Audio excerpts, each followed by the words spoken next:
morning everyone, my name is Vishwas and welcome to our channel edulearn.in.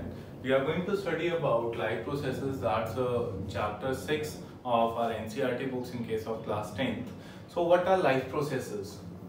Life processes are all those processes which are helpful in maintaining our life or which are helpful in our day-to-day activities, right? For example, let's take a few examples of life processes like respiration, right? Digestion, excretion, etc. All these processes are basically among life processes, right? So all the processes like respiration, digestion, which together keep the organism alive and perform the job of maintenance in our body, are basically known as life processes. So they all do a maintenance job in our body too.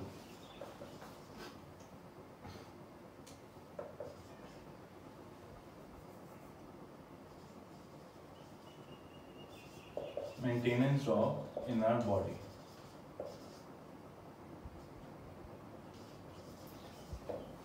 Right? So basically they help our body to perform all the various life activities, plus they help in maintenance of our body. All these processes together form a life process, right? Okay. Next is, what are the modes of nutrition?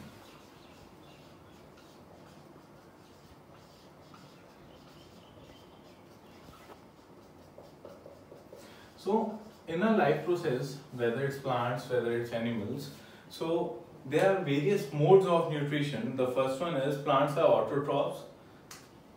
That is, first one we talk about nutrition in plants.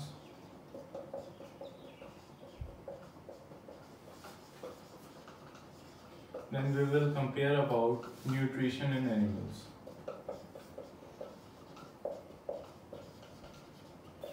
Right. So they are autotrophs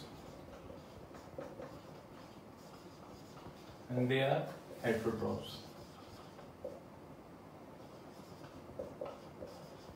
So I think you might have heard these two words, autotrophs and heterotrophs. So autotrophic mode of nutrition is that make their own food, right? So plants are autotrophs because they make their own food. That's why this mode of nutrition is known as autotrophic nutrition. And they are heterotrophs. Why they are heterotrophs? Because they are basically dependent upon other plants and animals for their mode of nutrition or in order to get energy. So they are basically heterotrophic or heterotrophs, right? So next is, what is autotrophic nutrition? The nutrition, it is a kind of nutrition which inorganic materials like CO2, water, etc., which are utilized to prepare organic food by the process of photosynthesis. So basically autotrophic nutrition is that nutrition in which plants absorb CO2, water, minerals from the soil and CO2 from basically air. So after combining all these things in the presence of sunlight and chlorophyll, what does they do? They make their own food, right? From inorganic substances. That's why they are called heterotrophs, autotrophs, and this is known as autotrophic nutrition. When we talk about animals, why they are heterotrophs or heterotrophic nutrition, what is heterotrophic nutrition? Basically, these animals are basically not able to make their own food and they are dependent upon other plants and other living organisms in order to obtain energy or in order for their mode of nutrition. That mode of nutrition is known as heterotrophic nutrition, right? Okay. Next is, example of autotrophs is all green plants. All green plants.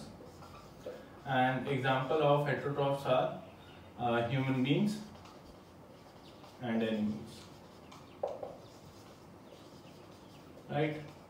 Okay. Now next thing is, what is photosynthesis? What is photosynthesis and what is the equation or the reaction involved in case of photosynthesis? So let's study about that.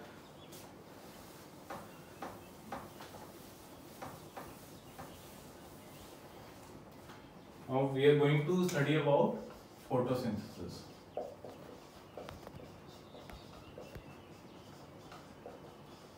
So I think you all are very much aware of this process, that is photosynthesis. Photosynthesis is a process through which plants make their own food in the presence of sunlight, chlorophyll, water, CO2 and other minerals which are obtained from soil, right? So what are the things which is basically required for this processes, or we can say the raw materials for this processes?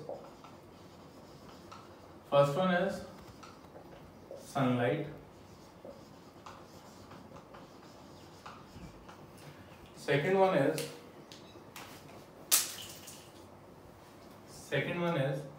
chlorophyll. Third one is CO2, water and other minerals. So sunlight, you know, it is obtained from sun. Chlorophyll, you know, it is present in chloroplast, which is prepared which is there in the plants. And CO2, water and minerals, that is obtained from the surroundings. It can be air, it can be through soil, right? Okay. Now let's see the equation of photosynthesis. That is 6CO2 plus what will be there? 12H2O gives, on the above of this arrow we have to write sunlight because it's present. This reaction occurs in the presence of sunlight only, right? And it gives C6H12O6 plus two things it will give out. The first thing is 6O2 plus 6H2. 6O2 plus 6H2. Now what is happening in this case is, as you can see, this is glucose. This is glucose. So glucose is formed. That is basically the main source of energy for us, human beings and animals. So this thing you can see 6CO2 plus 12H2O, they are both combining in the presence of sunlight and they form glucose plus release some CO2 plus oxygen plus some water, right? So from these two things they are releasing three things out, that is glucose, oxygen and water, right? So all these things are consumed by the plants. All these two things are consumed by the plants and all these three things are basically consumed by the animals, right, in order to obtain energy. Okay. Now next is, what is the site of photosynthesis? When we talk about site of photosynthesis, so the site of photosynthesis is basically known as chloroplast. So site of photosynthesis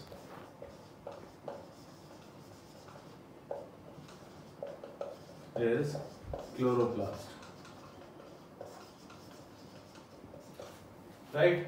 So chloroplast, there are some cells which contain green pigment, which are cell organelles called chloroplasts, which contain chlorophyll. So basically chloroplasts are called the site of photosynthesis because it contains chlorophyll, right? Okay. Now moving to the next topic, that is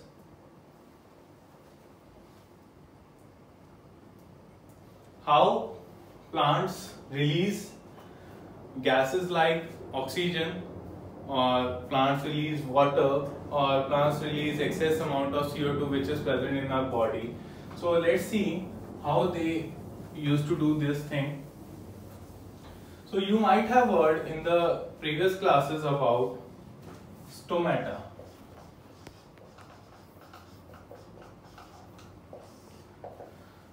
So what do you mean by stomata? Stomata is basically a structure which is present in the plant's body on the lower sides of the leaf.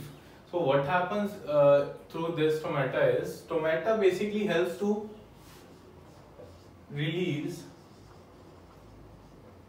CO2 which is excess in amount, plus water which is excess, plus oxygen which is released by the plants at the time of photosynthesis, right? So all these things are basically controlled by the stomata. And who controls stomata now?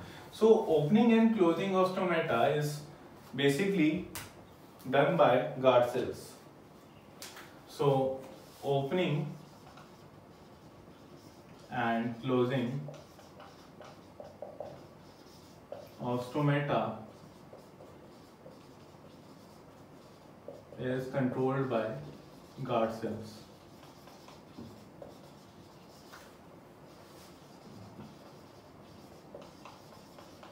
Right.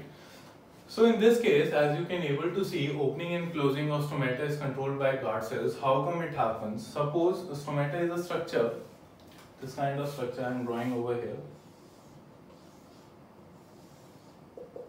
Right. In this structure,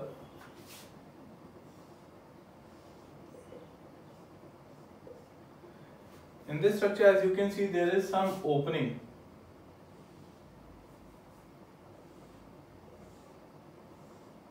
This opening I am talking about, right? Now this opening is known as basically what? Stomatal pore.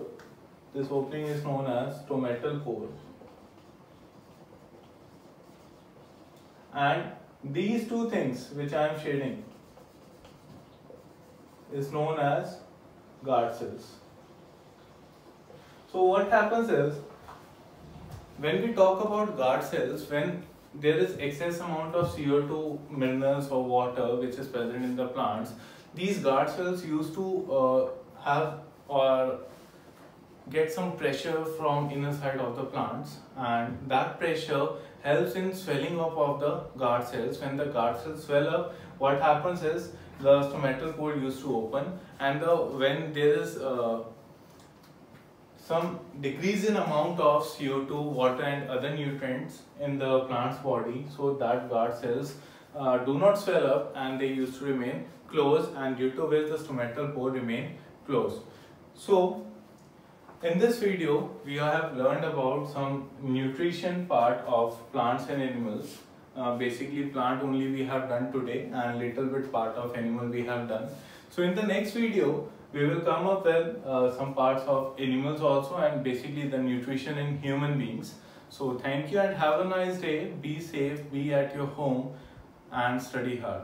Thank you.